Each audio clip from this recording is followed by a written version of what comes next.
I have got to find out, what is her story? Where is she coming from? Why is she feeling like this? So that's how I handled that. Well, and even just the fact that you could look at her and say, she doesn't normally act like this. I want to know the story, automatically means you're seeing her as a more complex person than just, because it would be so easy. And especially, that's where if you have relationship, it's easier because you have more history, but it would just be easy sometimes to be like, oh, well, they're behaving this way because that's who they are. They just are rude.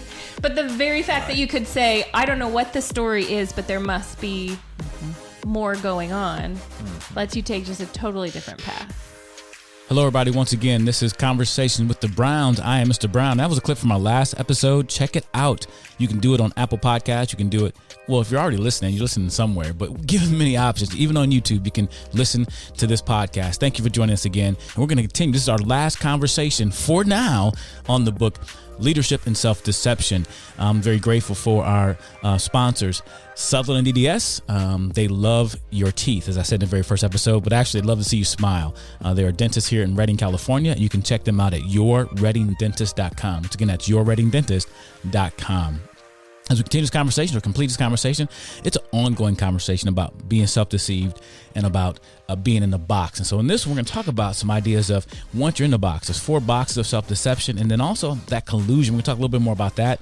But listen to all 3 episodes, and I would really highly suggest you get the book, because this book, I don't want to oversell it, but it changed up my life. It changed my perspective. And actually, it put some tangible ideas to things I've been feeling and thinking, but in a very concrete way. This helped me to stay out of the box. So anyway, hope you enjoyed these episodes. If you do, help us out. You can become a patron. Visit our website, lifewiththebrowns.com, to become a patron and help us create more podcasts like this. With that said, let's jump right back into our conversation on leadership and self-deception. And I feel like that is where this is so powerful in marriage. Like when you're back, in teams, relationships, but back to marriage, like I don't want to be in the box toward him, because now I know, like when I'm in the box toward Scott, I'm going to, it's me. I'm going to start being the one that misbehaves, and I'm going to keep making him worse and worse and worse. And that's what you do in the box. You don't make someone better. You make them worse. And you look, this is another important part about this, you look for evidence that backs you up.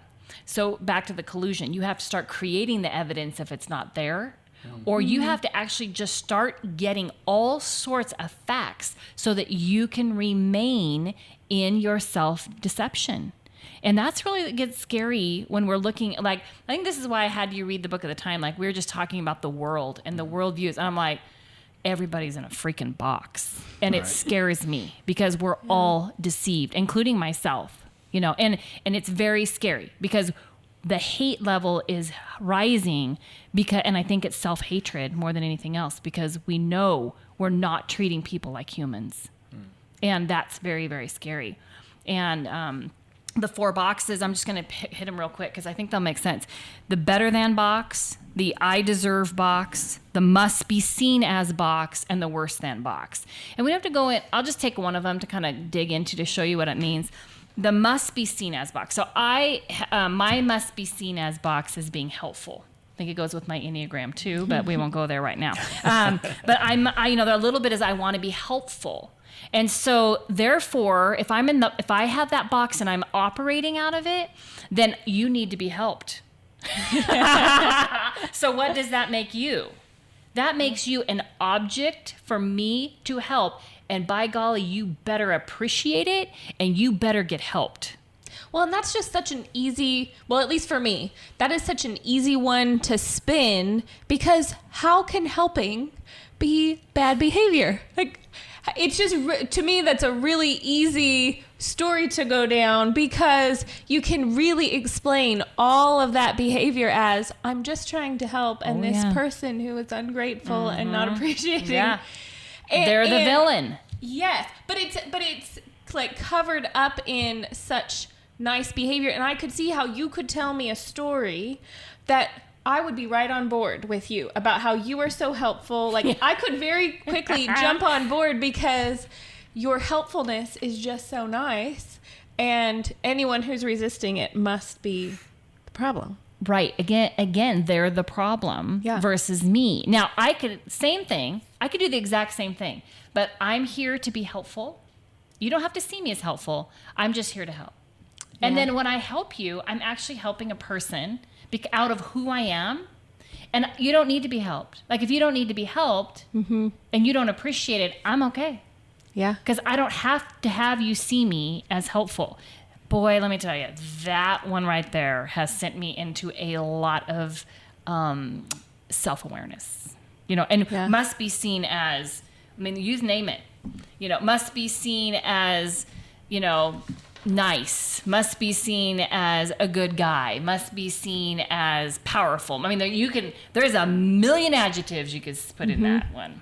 Which that's just interesting that, well, and one of the things that I found helpful that they bring up is that you can do the same behavior in and out of the box. And just that subtle difference between, are you really just showing up in order to offer help, or is the whole goal to be seen as helpful? And that subtle shift just makes a big difference. You can help in a way that is out of the box and a way that's in it. 100%. In the box, which is just so tricky. And I see it with my kids, which is what makes me realize it must be a part of my own behavior. Because, just all the time. And I now find myself, this has been helpful in me coaching them as a parent of like, Sophia, I understand, where it's like your brother is responding not to your helpful instruction about the fact he can't read and he doesn't know what's happening. He's responding to the fact that all your body language says you think he's an idiot. Yes. Excellent. And you can explain, there's a way to explain the instructions to the game in a way that says you see him and value him as a player and as a brother.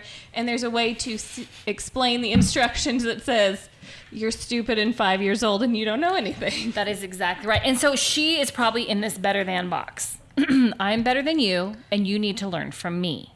Right. And if you, this is a whole deal, but I think we even see it like when we're foster parents. And so when we've had different kids in our home for a while, we would all of a sudden start being in a box around the kid, and he and I would be like just talking about it. And I'm like, whoa, wait a minute.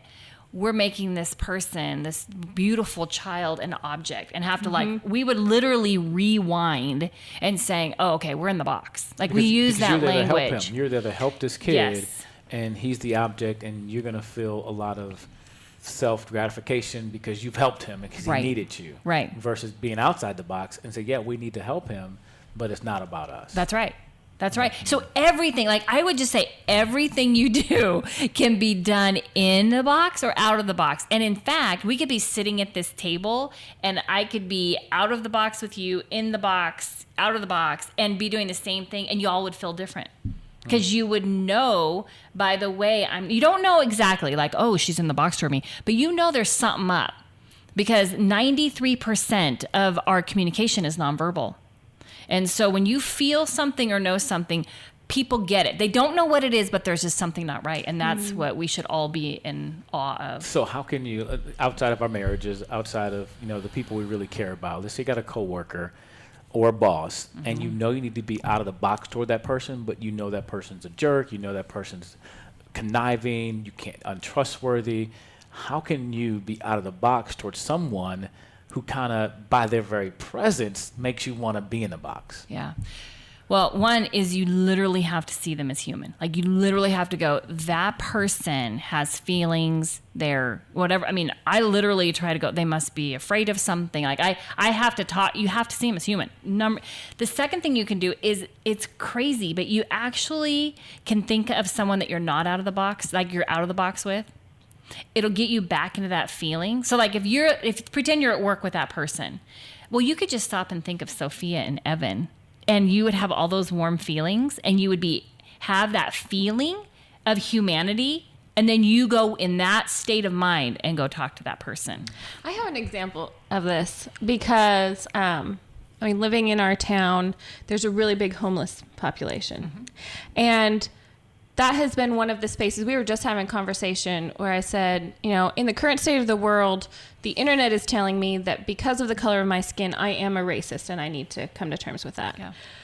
And there's all sorts of things that happen around that. But when I think about just looking at other human beings, I do recognize that I can tend very quickly to be homelessist. Yeah.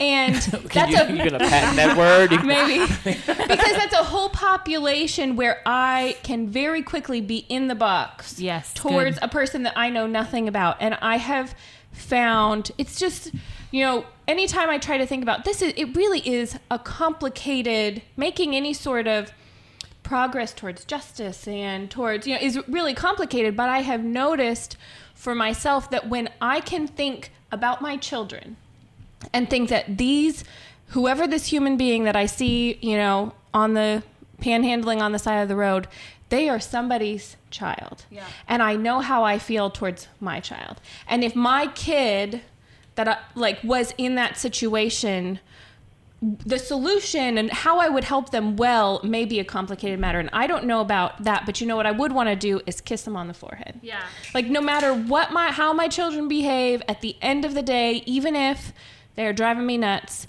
when I put them in bed, I want to kiss them on the forehead. Because this is like overwhelmingly how I feel towards them. And so this has been something and it's taken me a while to start to reshape when I see a person who, from all the things I assume that they're homeless, if I don't, at least part of me doesn't think they are the child of someone who, you know, who if I was their mother, I would at least want to give them a kiss. Then there's something, I'm not seeing them as fully human, and I can't really engage in saying what should be done or how a person should behave if I don't start from, this is a person, the same way I would view my kid. That is beautiful. I love that. And this happened to us, Scott. If you remember, we did a Bible study at Starbucks. And I remember one day the room was taken. We were outside, and the four of us were sitting there, and this homeless guy started walking from across the street to the gas station right toward us. He had hair messed up. He had one shoe on, one in his hand, and a bag. And he's walking right toward us. He's going to sit where we are. And part of me was like, no. Dude, we're having a Bible study. I love it. I love this. And then right then, I think God just reminded me, Imago Dei. Yeah. He's made in the image of God. Yeah. Right. He has value. He's a person. And in that moment, it changed my view. And I couldn't stay in the box if I have the right focus of, he's made in the image of God. Yeah. And I think that is what you're talking about, because we all have those different things that we kind of get uncomfortable because it makes us uncomfortable. But guess what? He's a person. Yeah, I was kind of telling Scott he needed to share a story about this, about this during COVID, how you would go and meet at the mission, and tell it real quick and how you come home with names. Yeah, I think that the important part of the story is that when I first started going, you know, it was just a bit awkward because I was screening the people as they would come into the building to eat. You know, symptoms, asking them, you know, if they've got a recent cough, taking their temperature, if maybe they had some kind of odd symptoms, and then, you know, just trying to get them through and making sure that they washed and used hand sanitizer and so forth. And it was just kind of almost like just a task, you know, and just getting people through. And then like week 2, I started feeling like, gosh, I had to actually try to get to know these people a little bit. So I started asking them their name. And all of a sudden, things turned for me. And now, as I learned up to like 20 some odd names, you know, it almost seemed like, hey, they're kind of like my friend now.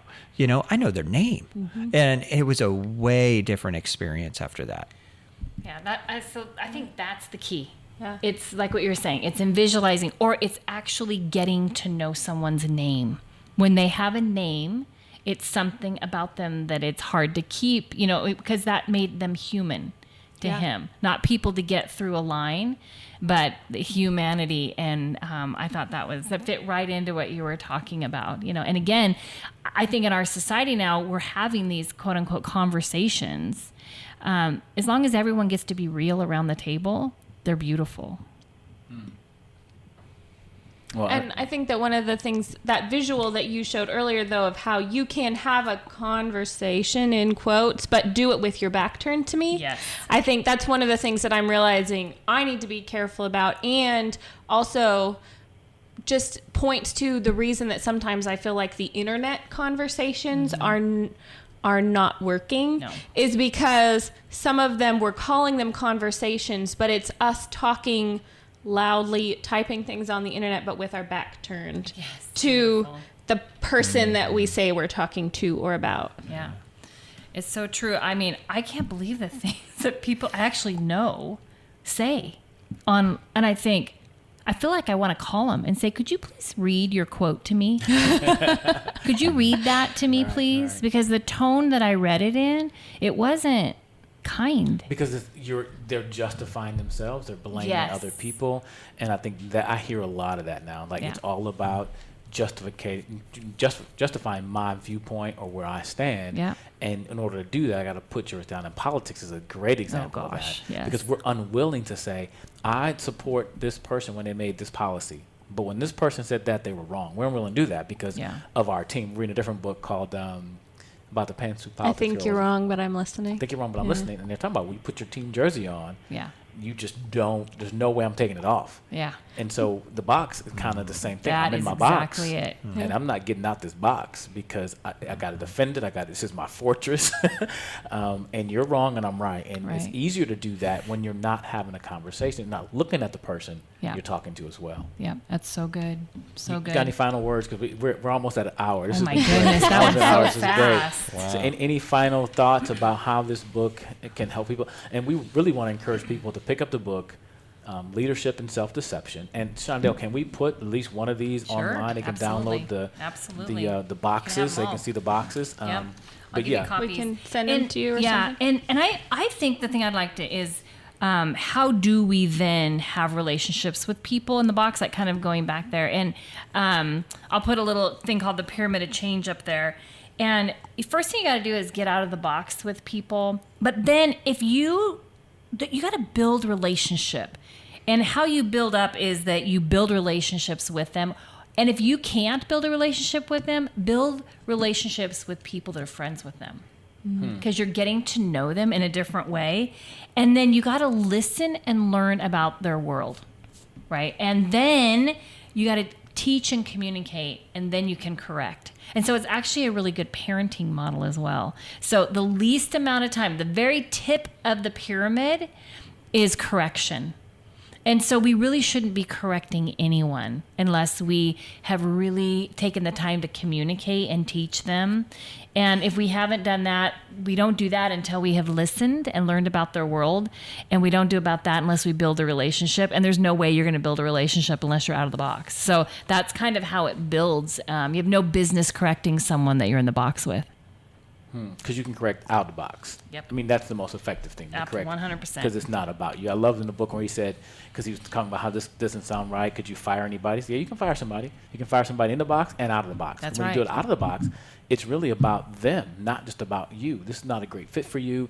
Let's find somewhere else you can really grow and thrive, but it's not going to be here. Yes, absolutely. And how you approach that is so important. Same thing with your kids. I can discipline my kids in a way that's outside the box. I'm caring about them their long term, not the fact that you offended me or embarrassed me. It's not about me. It's about your growth and who you are. It's very good. It's very good. Yeah, and that was powerful to me. I think at one point they had talked about, I made notes.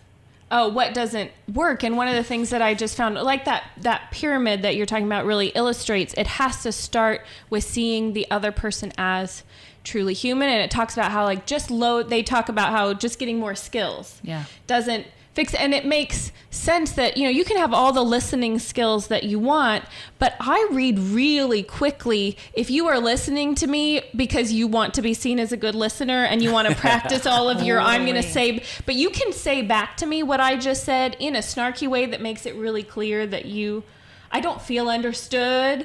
And so that was just so helpful to me that if I can start with this foundational piece of seeing someone as human, then all of my tools and skills, all of those can be helpful, but it helped me realize the places where those aren't. The reason why me just getting more skills, me having more ideas, isn't helping me solve the problem, because none of those work if the other person reads that I don't even care about them as a human being.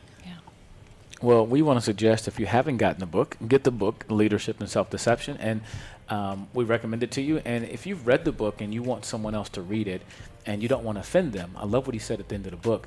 He said, hey, if you want to recommend this book to someone, just tell them, hey, if you want to understand me better, read this book. If you want to understand why I'm such a jerk or why I'm always angry, So good. read this book. So it's not about, even that's doing outside the box. It's not about you or me. It's like, look, you understand me, read this book. And I think it's a great book. So I want to say thank you to the Shondell Group and the Sutherland DDS. Yep. Thank you for joining us for a conversation with the Browns. It's a great conversation. And we can come back and do another conversation about the next book. Yeah. After I finish it. Yeah, that's so good. Which is The Anatomy of Peace, because these are great books. So thanks for joining us. And if you like this conversation, go ahead and give us a rating in iTunes or an Apple Podcast. Give us a rating in Google Play Store, wherever you listen to your podcast, because we appreciate you giving us a rating and hopefully 5 stars. Oh, yeah, 5 for sure. 5 stars. Especially this one. And again, go ahead and pick up the book. We'll put links in the description so you can check it out. Leadership and Self-Deception.